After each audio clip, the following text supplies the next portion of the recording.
Muy buenos días y bienvenidos a un nuevo episodio de Invertí en Miami hoy. Y hoy vamos a ver cómo invertir como un millonario con tu capital. Así que esto es muy importante porque es con tu capital, es con el capital que vos tenés. Así que vamos a estar viendo esto. Tenemos como invitado justamente a Tomás Hoffman, que es nuestro realtor especialista en real estate específicamente. Él nos va a estar hablando un poquito de cómo está el mercado, cómo están las cosas en Miami para que ustedes tengan un panorama general. Y nuestro especialista, Leonard Chinchay, que básicamente nos va a estar hablando justamente, él es el especialista financiero en inversiones. Él va a estar hablando justamente de este tema de inversiones. Y también tenemos a Luciana Costamagno, que ella es nuestra broker local en Buenos Aires, en Argentina, que justamente nos representa para hacer esta conexión entre todos nosotros. Así que bienvenidos a todos. Y entonces vamos a arrancar directamente con esto, justamente cómo invertir como un millonario. Y me gustaría, Tommy, que nos cuentes un poquito entonces sobre este tema, sobre cómo podemos hacer inversiones y qué está pasando sobre todo en el mercado inmobiliario de Miami en este momento. Excelente, muchas gracias por la invitación, Mati, Leonard, un placer en tenerte con nosotros, Luciana. Y bueno, para la audiencia les quiero comentar que el mercado aquí sigue a gran velocidad, siempre empujado. El factor de empuje acá es la migración. Aquí seguimos teniendo, Mati, aproximadamente unas 500 personas al día que se sigue sosteniendo. Esto me lo han confirmado, recientemente. Y ese crecimiento ocasiona que haya una gran demanda de vivienda en toda la zona de Miami, pero realmente en el sureste de la Florida, que va desde Miami hasta Palm Beach. Una zona muy grande. Estamos hablando de que hay 7 millones o más de habitantes en esta zona, pero ese crecimiento imparable sigue acá. ¿Por qué? Bueno, por lo obvio. Clima, impuestos, un ambiente de negocios favorable, seguridad jurídica, personal, todos estos factores que los hemos comentado antes, hace que esta zona siga siendo muy, muy atractiva. Esta cifra que te doy, Mati, de 500 al día, es la cifra que logra medir el gobierno de Florida, porque saben cuánta gente obtiene licencias de conducir, cuánta gente cambia su dirección postal, también las declaraciones de impuestos. Cuando ellos suman todo esto son 500. Pero aquí viene un detalle. No logramos y no sabemos cuantificar cuántos vienen de Latinoamérica a vivir y cuántos vienen de Europa. De modo que eso viene por encima de los 500. ¿Qué ocasiona esto? De que haya una continua escasez de vivienda. Lo demuestra la continua alza de precios. Tenemos 113 meses de valorización ininterrumpida y las rentas siguen extremadamente altas, siguen subiendo. ¿Por qué? Sencillamente demanda y oferta. Hay más gente viniendo que gente yéndose y el crecimiento de la población es continuo. Tenemos otro tema ahora, que hay escasez de colegios privados. Este es un tema muy interesante. ¿Por qué? Porque las personas que se están mudando, muchos de ellos americanos, vienen con un muy alto poder adquisitivo y quieren poner a sus hijos en colegios privados y desafortunadamente se han ido llenando. De modo que voy a decirte que todos los colegios privados de Miami, al menos los que yo he visto, están todos en expansión. ¿Por qué? Por la continua demanda que hay. ¿Esto qué da? Esto da una garantía de crecimiento a lo largo del tiempo. Un crecimiento, Mati, que es sostenido. Hay veces la gente me dice, uy, pero es que los precios están muy altos. Bueno, hay una realidad. Los precios están altos no porque estén inflados por una burbuja o porque hay una especulación. Están arriba porque hay una gran demanda y el mercado no logra contribuir suficiente oferta para satisfacer la demanda. Así de fácil es esto hoy en día. Cuando hablamos de precios altos o de precios bajos, siempre es muy importante en comparación a qué son altos o son bajos, ¿no? Porque realmente si se están vendiendo y si hay una demanda tan grande, es porque realmente los precios son bajos, no altos. ¿Por qué digo esto? Porque en generalmente, como vos dijiste, las personas que están mudando a Miami son personas más ricas que las que generalmente viven en este momento. Entonces, lo que está pasando es que Miami se está transformando en una ciudad más premium. En una presentación anterior hemos visto que cuántos metros podías comprar con $1.000.000 en propiedades de lujo en Nueva York versus Miami. Y era prácticamente la mitad el precio de las propiedades en Miami. Entonces, cuando las personas vienen de Nueva York dicen, no, esto está muy barato, voy a ir a comprar, porque justamente en Nueva York compro la mitad de los metros que puedo comprar en Miami, ¿no? Y una pregunta que me gustaría hacerte, Tommy, es cuando nosotros hablamos de millonarios y ellos tienen que buscar qué zona invertir. Muchas veces los clientes nos preguntan en qué zona invertir o cómo encuentro cuál es la buena zona o qué tengo que mirar. ¿Qué es lo que miran los millonarios a la hora de invertir en Miami en cuanto a la localización o al desarrollo? ¿Qué es lo que están mirando ellos en ese momento? Claro, ante todo hay que entender algo. Miami tiene muchas zonas buenas. No es una zona o dos zonas buenas, como ocurren en algunas ciudades del mundo, ¿no? Que tienden a haber una, dos, tres zonas buenas. Miami tiene muchas y depende de quién tú seas, tu estilo de vida y qué es lo que estás buscando. Por ejemplo, una persona soltera, una pareja, a lo mejor no vive en una zona residencial de casas donde vivo yo el sur, ¿verdad? Pero son zonas buenas. Ahora, si hablamos de los millonarios o los centimillonarios, como le decimos aquí, aquellas personas que tienen patrimonio más de $100 millones, y esto es algo que podemos verificar, hay más de 650 de estas individuos o familias que hacen de Miami su hogar permanente o temporal, que quiere decir su segunda casa. Es la ciudad con mayor cantidad de centimillonarios en los Estados Unidos en este momento, porque vienen de todas partes del mundo. Ahora, la predilección generalmente, ¿cuál es? Obviamente es estar en el mar, tener ese azul que tienes detrás de ti, Mati, enfrente de sus casas. Todo el mundo, cuando tú hablas, por ejemplo, con un neoyorquino, la idea del de Miami es que el mar azul turquesa, las palmeras y la arena. Ese es el deseo de todo el mundo, ¿verdad? Entonces las zonas que están cerca del agua, tanto de casas como de residencias de condominio, son las zonas premium, ¿no? Y hay varias de ellas en Miami, pero digamos que ese es el magneto principal. A eso le siguen las zonas que tienen golf cerca o atrás, ¿cierto? Y obviamente hay una predilección por zonas de muy alto target de colegio para personas que necesitan realmente el colegio como una prioridad en su vida. Entonces hay zonas como Pinecrest, Coral Gables, donde se encuentran los mejores colegios de Miami, Coconut Grove, y tiende la gente a ir hacia allá. ¿Por qué? Porque es una ciudad donde hay tránsito, como en muchas grandes urbes del mundo, y tú quieres estar cerca, no lejos. Acá en Miami, si vives lejos, vas a manejar mucho. Igual que en Buenos Aires, ¿no? Si en Buenos Aires está retirado, pues el tránsito es el que es. Entonces, todo depende un poquito de lo que tú estés buscando, de dónde viene tu estilo de vida. Lo que sí sabemos que hay muchas zonas buenas donde vivir. Puedes estar en Miami Beach, puedes estar en las islas de Miami Beach, tienes Key Biscayne, tienes Sunny Isles. O sea, hay para todos los gustos un poco, ¿no? Lo que sí es cierto es que todas esas zonas premium, Mati, han tenido una valorización muy significativa en los últimos, oye bien, 113 meses. No ha parado de valorizar. Eso es un reflejo de demanda y oferta.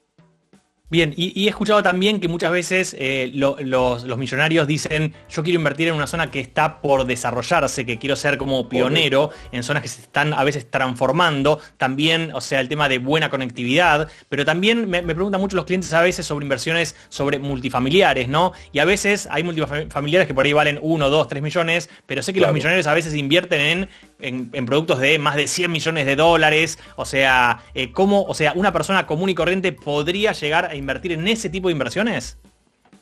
Mira, Mati, en general no, porque ese tipo de inversiones han sido reservadas para una clase muy pudiente, muy élite, ¿verdad? Donde entrar en ese tipo de inversiones estábamos hablando de decenas de millones de dólares. De hecho, y esto lo puedes verificar cuando quieras, los patrimonios más grandes de los Estados Unidos están siendo invertidos siempre en multifamiliares. Y me gustaría un poco que ampliáramos el tema de lo que es un multifamiliar, porque tal vez la audiencia que nos está viendo no entiende lo que es un multifamiliar, Mati. Excelente, me encantaría.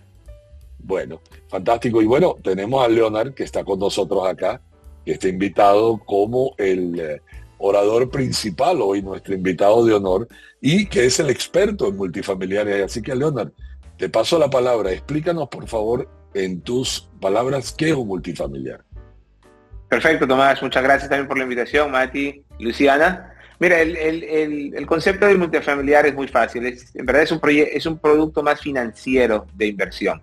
En la parte, básicamente un desarrollador inmobiliario compra un terreno en el cual desarrolla un edificio de apartamento de rentas en diferentes, digamos, dependiendo de la demanda, estudios, un dormitorio, 2 dormitorios, 3 dormitorios. Una vez que ese edificio está completamente construido, lo pones a la renta dentro de, digamos, de parámetros de mercado, de cuánto están las rentas en ese, digamos, distrito o ciudad específica.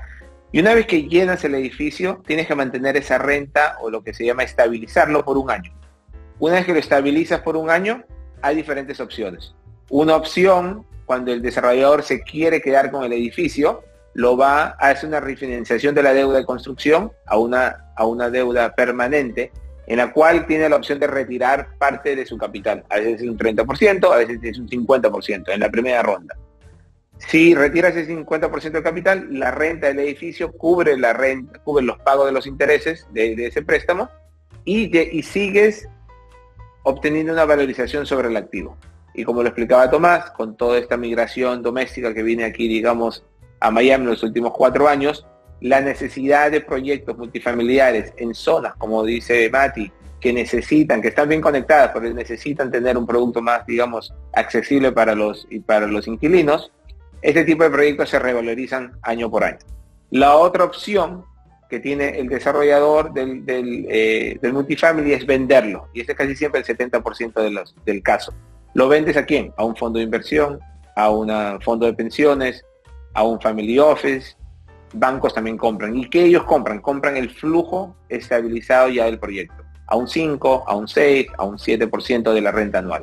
Entonces, digamos, 5 o 6% de la valorización del proyecto, que es lo que le genera la renta. Entonces, tienes ambos modelos, o lo refinancias, te lo quedas, y al final la idea es poder sacar todo tu capital y quedarte con un proyecto que te está generando una renta, lo cual muchas de las familias millonarias lo hacen aquí alrededor de todos los Estados Unidos, o desarrolladores que les gusta seguir construyendo y venden estos activos a los fondos. O sea, que lo que estamos hablando es...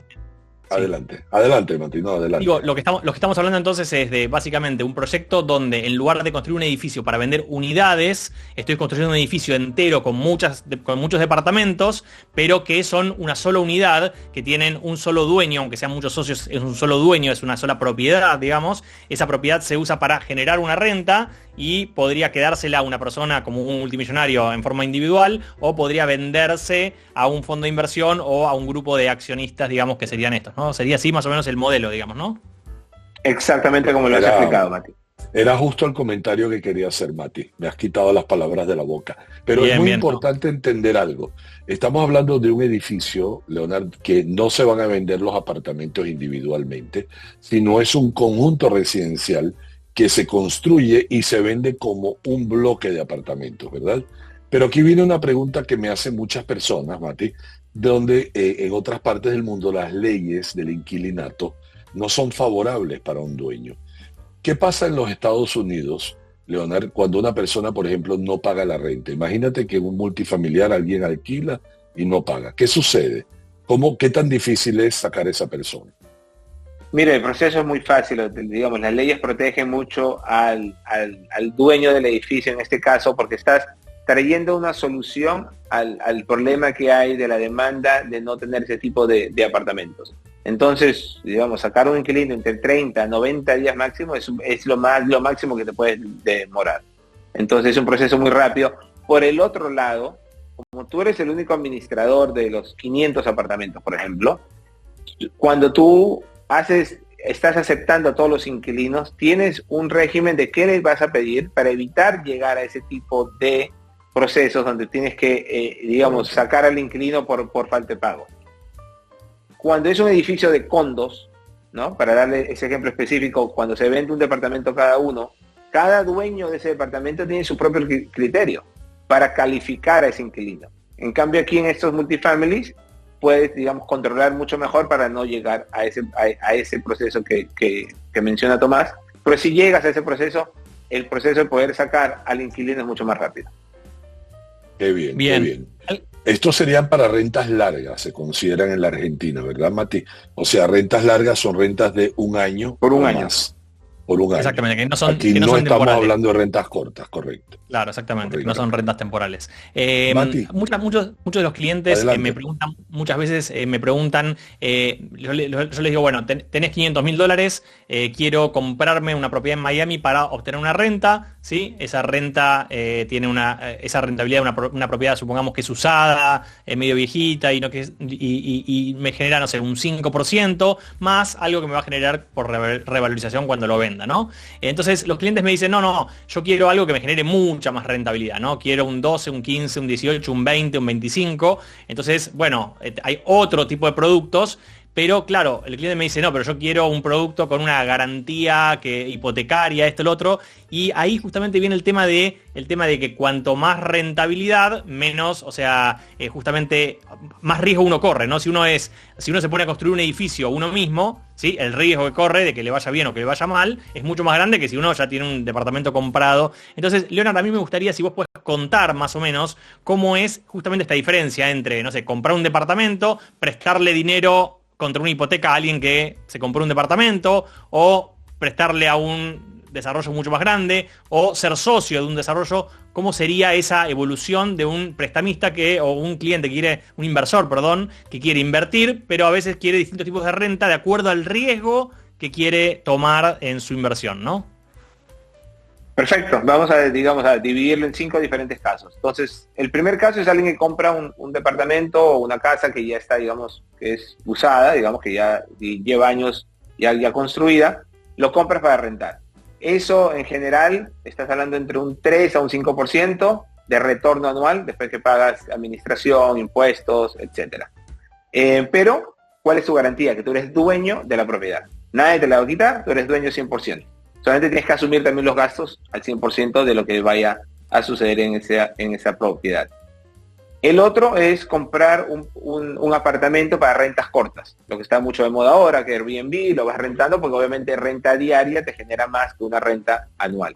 Pero ahí también, ¿qué tienes? Tienes el riesgo de que Miami, digamos, durante el verano, los meses calientes, mucha gente se va, solamente viene en el invierno, tienes mucha competencia con hoteles. Entonces, ahí en el short term, yo diría, estás hablando entre un 6 a un 8% máximo en el retorno anual, pero tienes que involucrarte mucho más o contratar a una compañía que se encargue del manejo de la propiedad, limpieza, reemplazo, muchas cosas que se pueden romper, etcétera. La otro esquema de inversión disponible es hacer un préstamo con una garantía real, o sea, decir, mira, yo te voy a prestar para la compra de un terreno. Entonces tú haces un préstamo, tienes una garantía real. Esos préstamos de tierra están o de terrenos entre un 8 a un 11%. Entonces cuando tú obtienes un préstamo, ese es tu retorno si tienes una garantía real.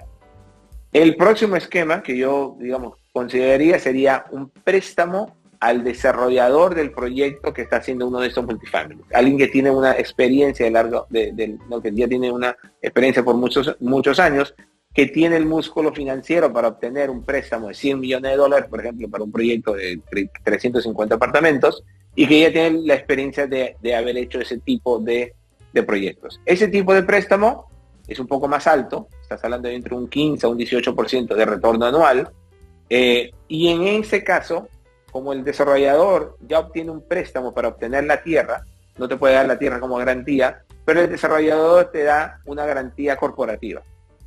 Básicamente te dice, mira, mis activos en todos los proyectos que yo tengo valen X, lo cual es el préstamo que tú me estás haciendo por esa inversión de un año, de repente llega a un 1 o un 2% del patrimonio completo. Entonces esa garantía, aunque no es una garantía de un terreno, pues tienes una garantía corporativa.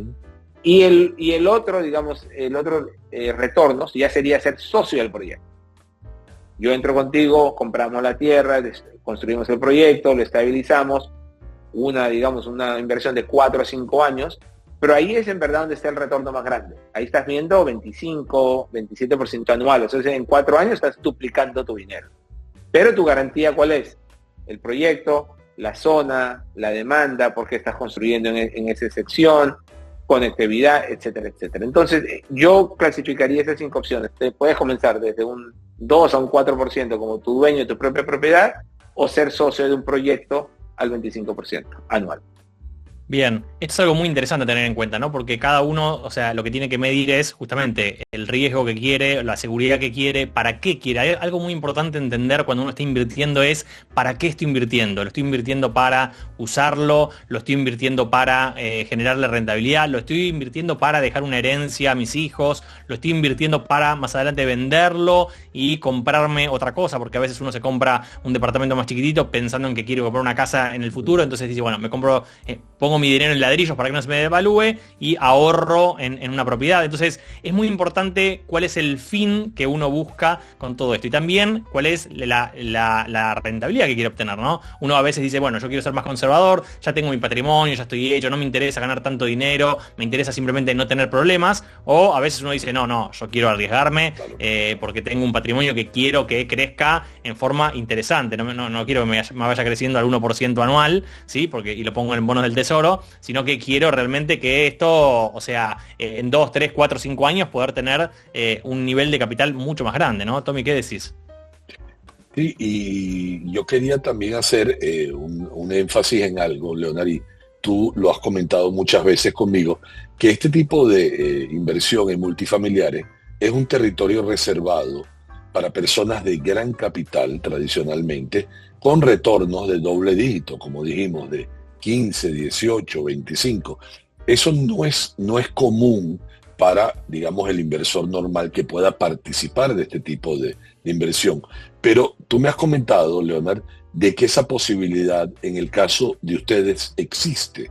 O sea, a través de lo que son cambios legales que ocurrieron en los Estados Unidos que permiten, digamos, de alguna manera a inversores de menor capacidad participar de la fábrica, como digo yo, y no del producto final. ¿Podrías elaborar un poquito en esto para la audiencia? Sí, mira, por supuesto, eso se llama el Jobs Act. Fue una ley, digamos, federal que pasó, en el cual básicamente democratiza la inversión para el inversionista pequeño. Porque lamentablemente en el mundo, o sea, un billete de $100 de alguien que solamente gana 50.000 anuales contra el billete de $100 de un millonario tiene un retorno completamente diferente por el acceso a la inversión. Entonces, esta ley que pasó abre esa inversión para poder crear plataformas de inversión para los inversionistas, digamos, retail, no me gusta decirles pequeños, los inversionistas retail, que puedan invertir y participar de esos retornos. Es muy importante recalcar, cuando hablamos de retornos doble dígito, el 20-25, que lo más importante en el multifamily es el precio de la tierra. ¿A cuánto compras el terreno? Si tú compras un terreno caro, no vas a llegar a esos números. Y si te retrocedes un paso más, es si tú compras un terreno en el cual el uso actual no es multifamily, puede ser una estación de servicio de carro, puede ser un centro comercial, y la ciudad tiene la visión de convertir esa área a una zona multifamiliar, a darte, digamos, altura y dimensión, estás hablando de un tema donde ahí sí tu retorno se puede ir por arriba del 25, el 30, muy fácil, anualmente. Entonces, es muy importante identificar esa zona, identificar el proyecto, identificar el desarrollador que tenga esa visión y que vaya junto de la mano de la ciudad para poder, digamos, convertir esos terrenos, digamos, que están bajo un uso que no es el correcto para la ciudad y tenga una valorización desde el día 1, desde que compras la tierra y le haces los cambios del permiso y de la densidad. Yo tengo ahí una pregunta con el tema impositivo, ¿no? O sea, yo tengo entendido que cuando yo tengo una renta de ese estilo, o sea, en los Estados Unidos, tengo que pagar impuestos. ¿Cómo funciona esto en el caso, por ejemplo, de los argentinos que nos están viendo y que quieren invertir y que, o sea, tienen que pagar impuestos en los Estados Unidos por esto? Mira, hay una ley muy interesante que el IRS, el fisco de los Estados Unidos, tiene para los inversionistas internacionales que muchos de los inversionistas no saben, porque la mayoría tú compras una propiedad. Cuando tú compras o tienes una participación de socio, el Estado, el caso impositivo es diferente. Pero cuando tú entras bajo el esquema que te mencioné cuando dividí los diferentes tipos de inversiones, que entras como un préstamo al desarrollador por un tiempo específico o un porcentaje específico, ese préstamo se califica como un portafolio loan. ¿Qué significa eso? Que cuando una persona extranjera le presta a una sociedad americana, ese retorno no tiene ni retención ni tienes que declarar impuestos. Wow. Entonces está exento de esos 12 meses de pagar. Es un retorno 100% libre de impuestos.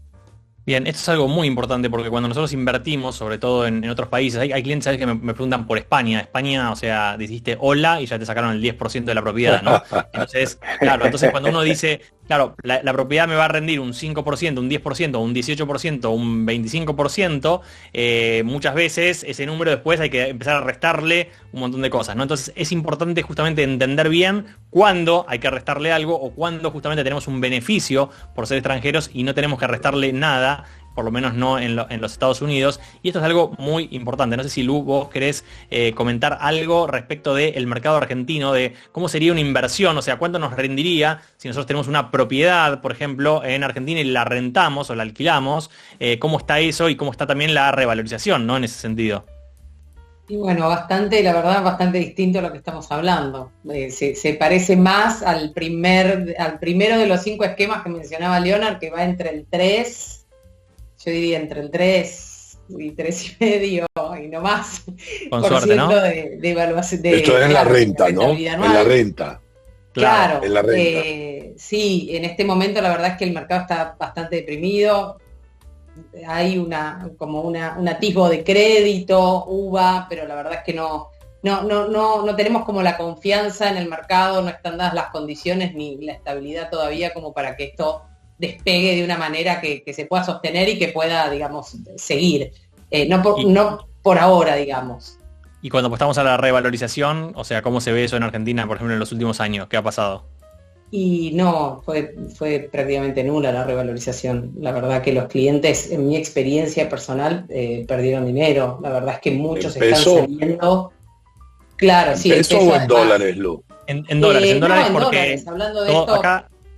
nosotros tenemos, claro, las rentas son en dólares, pero al ser la rentabilidad tan baja, muchos clientes me dicen, no, yo acá no quiero invertir más. Gente que con buen poder adquisitivo, lógicamente son inversores, se dedican a esto. Claro. Entonces están saliendo y están queriendo invertir, buscando otras oportunidades en, bueno, básicamente Miami, porque como hablamos siempre, es un mercado que está en pleno ascenso, no deja de crecer, cada vez está más caro y cada vez... Y además que es fácil hacerlo.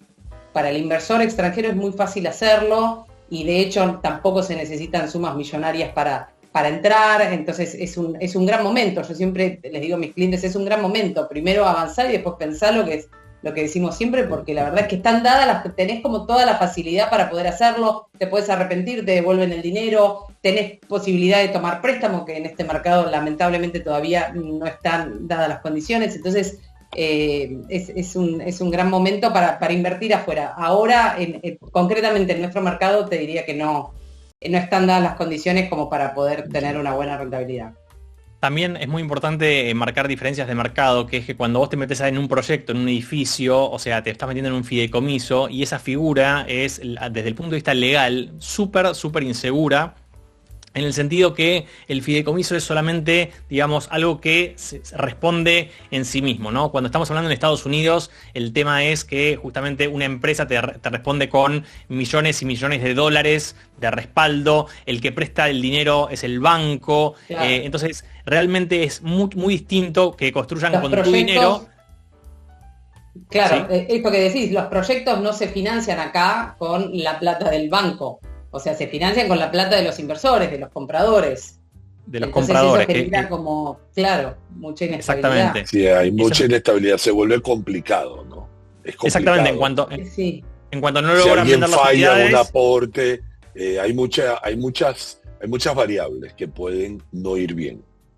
Exactamente. Sí, te puede retrasar el proyecto si dependes de esos vendedores que vayan haciendo esos pagos de depósitos. Sí, claro. En el esquema de multifamily, tú tienes 30-40% de capital y el 60% de un préstamo, un banco que tiene, o sea, como tú dices, Mati, o sea, millones y millones. Entonces, cuando un banco te da 150 millones es contra el avance de la obra. Terminas la obra en un mes, o sea, lo que hiciste en un mes le paga a todos los contratistas al otro día. Entonces, sabes que el proyecto va a avanzar mucho más rápido de lo esperado. Exacto, en Argentina lo normal es que el proyecto se demore, digamos, o sea, lo normal es que no se entregue en fecha, o sea, ningún cliente cree realmente que le van a entregar el día que dijeron, porque ya saben que lo normal es la demora, porque justamente hay muchos problemas con el financiamiento. ¿Qué decís, Tommy? Pero hay un tema además inflacionario, ¿no? Porque estoy seguro de que cuando las cosas se demoran y hay inflación, las cosas cambian de costo. Y entonces se complican los aportes de la gente también. O sea, todo es una serie de variables que no van en tu beneficio, van en tu contra realmente. Tienes muchos factores desfavorables que no pueden ir bien. Me gustaría hacerle una pregunta a Leonard, tú que eres el experto. ¿Quién vive en un multifamily? ¿Quién alquila? ¿Cuál es la motivación que alguien, por ejemplo, no compre un apartamento y vive en un multifamily? Explícanos un poquito eso. Yo seguro que la audiencia tiene esa pregunta. Por supuesto, mire, es alguien que lamentablemente no tienes el poder adquisitivo de poder poner un 20-25% de depósito para comprar un apartamento. Un apartamento multifamily, si lo divides, digamos, en un solo apartamento, tiene un costo alrededor de un apartamento de 2 dormitorios alrededor de $500,000. Entonces, alguien tendría que tener $100,000 para poder poner un depósito para comprarlo. Entonces, como mínimo. Más, ¿me entiendes? Seguro y etcétera, etcétera. Entonces, como mínimo tener esa cantidad. Lamentablemente estas personas no tienen esa capacidad de tener esos ahorros.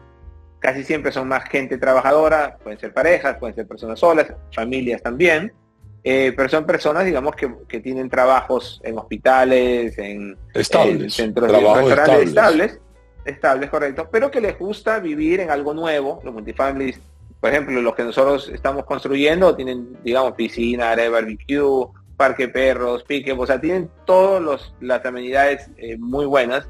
Estuve últimamente haciendo la inspección de uno que ya vamos casi al 90% de la obra, y tiene piso de madera flotante, stainless steel appliance, o sea, muy buenos acabados, porque eso es lo otro importante. Si un desarrollador construye un multifamily, digamos, barato, y se quiere ahorrar, y tiene que construirlo, estabilizarlo por un año, estás hablando que la venta va a pasar como al año 13, al año 4. Si construyes barato, todo eso se te va a destruir en 2 o 3 años. El que te viene y te lo compra, cuando va a hacer la inspección dice, no, mira, la ventana se está cayendo, la puerta del closet. Entonces tienes que invertir para poder venderlo muy bien al final del proceso. Bien. Entonces, para resumirlo un momentito, Mati. El que renta el usuario es alguien que tiene buenos ingresos, tiene trabajos estables, voy a decir enfermeras, gente que trabaja en laboratorios, supervisores de empresas, manager de restaurantes, son gente que gana bien, pero no han tenido la posibilidad de ahorrar ese dinero para comprar algo, pero quieren vivir en algo bonito, bien acabado. O sea, básicamente un multifamily se puede parecer mucho a un condominio nuevo. La diferencia es que no es tuyo.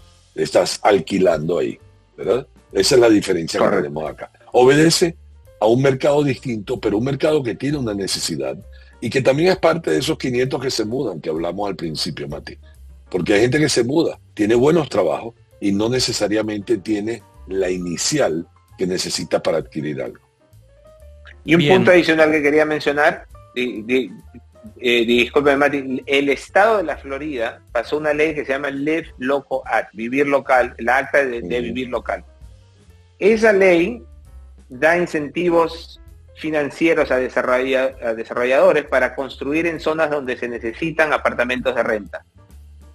¿Cuál es el incentivo? Que los impuestos prediales de un edificio de 500 apartamentos, estás hablando alrededor de $1.7 millones. Ellos te dan un descuento del 75%, o sea, te ahorras 1.2 millones anuales que pasan a la línea de los ingresos netos operativos. Entonces, si tu edificio te da, por ejemplo, $10 millones de ingresos, ahora te da 11.2. Y cuando lo vendes, el precio del edificio es basado en 11.2, lo cual es un precio más alto.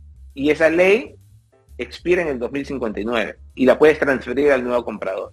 Entonces, desde el lado, digamos, de las autoridades hasta la demanda, digamos, del producto, tienes todos estos beneficios y así como llegas a un retorno del 25, por arriba del 25%. Entonces, no es solamente porque estás construyendo algo, sino tienes esos incentivos adicionales para poder llegar a esos retornos.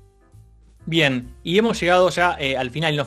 Tenemos 2 o 3 minutitos, Leonard, para que nos cuentes a ver si tenés proyectos concretos o cosas concretas que nos puedas decir como ejemplos, digamos, de posibilidades que, no sé, un inversionista que justamente quiere invertir, no sé, a partir de, bueno, vos nos dirás el precio, $250.000, $300.000, no sé cuánto será el precio, que quiere invertir, ¿cuáles son las opciones que ese cliente puede tener para justamente meterse a invertir, como dijimos en el principio, como un millonario, ¿no? Y quiera justamente ver esto. O sea, ¿cómo hago yo para meterme, perdón, en esto, ¿no? Claro, sí, si quieres, lo que voy a hacer brevemente, voy a compartir esta pantalla. No sé si la puedes ver ahí. Sí, perfectamente. Claro. Perfecto, entonces mira, este es un proyecto de más de 1.600 unidades que estamos desarrollando sobre 5 diferentes proyectos.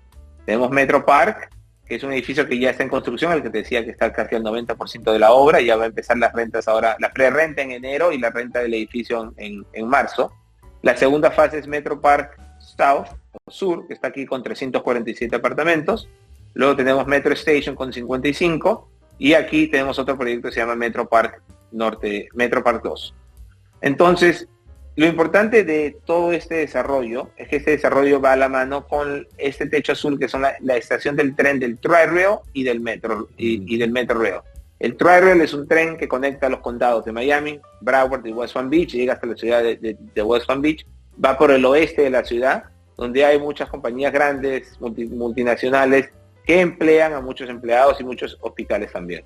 Y el Metro Station, que es el Metro Rail, que va el tren elevado que comienza en Hialeah, llega a Downtown, llega por Brickell hasta Coral Gables y por Dayland. Entonces, en estos proyectos hay oportunidades de inversión, específicamente en este Metro Park Sur, donde ya estamos casi al final, vamos a empezar la construcción ahora en diciembre. Son oportunidades de $250.000 mínimas, con unas condiciones, digamos, muy favorables, que creo que te dejo esa parte, que las personas te contacten a ti y a Luciana directamente para aprender un poco de los retornos, los esquemas y las estructuras. Pero como decía más temprano, y lo mencionaba también Tomás, es saber dónde se está desarrollando estos proyectos. Si es un proyecto en el medio de la nada, pues tienes mucho riesgo, pero donde hay una zona que está cambiando toda la parte, digamos, urbanística muy rápidamente, creo que la oportunidad y la seguridad de ese proyecto es muy grande. Y otra cosa importante, Leonard, es tener en cuenta el historial del developer, ¿no? Este grupo es un grupo sólido que tiene mucha trayectoria construyendo, que ya ha hecho otros desarrollos, de hecho, bueno, además de estas torres, también en Coral Gables y en otros lugares de Miami. Entonces, a la hora de invertir también es importante esto, a quién le estamos comprando, con quién nos estamos asociando, eso es clave. 100%, y como mencionaba Mati, o sea, los bancos que te hacen estos préstamos de una cantidad grande, eso es lo primero que analizan ellos. Como tú mencionabas, Luciana, en Argentina, la gente usa los depósitos cash, o sea, no hay un préstamo bancario. Un ejemplo, aquí en Metro Park es un préstamo de $150 millones, entonces los bancos analizan muy bien ese músculo financiero que el desarrollador tiene. Aquí en Metro Park es un préstamo de 105 millones, que también, digamos, analizan toda esa parte, y cómo se le va a repagar es por la demanda del producto que hay en la zona. Entonces, algo muy importante a tener en cuenta, que creo que lo mencionaron antes, es que yo estoy poniendo desde $250.000 en un proyecto de que el banco va a poner 150 millones con una empresa que tiene proyectos por millones y millones. Entonces es como muy chiquitito lo que yo estoy poniendo dentro de lo que se está haciendo, y el proyecto no depende de mi dinero para construirse, digamos, a diferencia de en Argentina, que yo estoy poniendo por ahí $100.000, pero si esos $100.000 no los pongo yo o no los pone mi vecino, claro, que compra el departamento de arriba, la obra se para, y cuando la obra se para empieza a haber costos y en un momento el desarrollador dice tengo un problema acá, ¿no? Y que se trasladan esos costos además. Exactamente, se van trasladando. Así que bueno, si quieren más información, si quieren una reunión privada con cada uno de ustedes, veo acá varias preguntas que las vamos a ir contestando en forma individual a cada uno de ustedes, pero si quieren, o sea, una reunión privada con nosotros, con Leonard, con Tomás, nos están contactando y estamos haciendo justamente esa reunión para ir más detalle, ver cuáles son las oportunidades concretas de inversión, cuáles son las rentabilidades, qué podemos hacer con todo esto y que puedan justamente invertir como un millonario en un proyecto justamente muy grande y obtener rentabilidades distintas a lo que es lo tradicional del real estate, ¿no? Así que muchas gracias, Leonard, muchas gracias, Tomás. No sé si Leonard querés cerrar algo, Tomás. Mira, algo muy importante, de extrema importancia, yo creo, y es que esta es una oportunidad única, Mati. Esta oportunidad no la tiene todo el mundo y no está disponible para todo el mundo. Esto es una oportunidad muy exclusiva, muy particular y en un proyecto muy especial, en una zona muy especial. De modo que creo que es muy importante darle el valor debido a esto. Esto no es sencillamente un proyecto más. Esto es una oportunidad única donde una persona con recursos relativamente pequeños puede tener la oportunidad de invertir con los grandes a la par de los grandes. Creo que esto hay que tenerlo muy en cuenta. Excelente. Bueno, Leonard, no sé si querés hacer una última mención. No, mira, muchas gracias por la invitación. Como dice Tomás, es, digamos, una opción muy interesante para poder invertir. Y nada, que quedo a la espera de hacer contacto en el futuro. Bueno, muchas gracias a todos, gracias a ustedes por estar aquí y nos estamos viendo entonces el próximo jueves, como todos los jueves, para ver sobre justamente cómo hacer inversiones en Miami. Gracias a todos, chau, nos vemos. Gracias por la participación, gracias. Saludos a todos. Hasta luego, chao.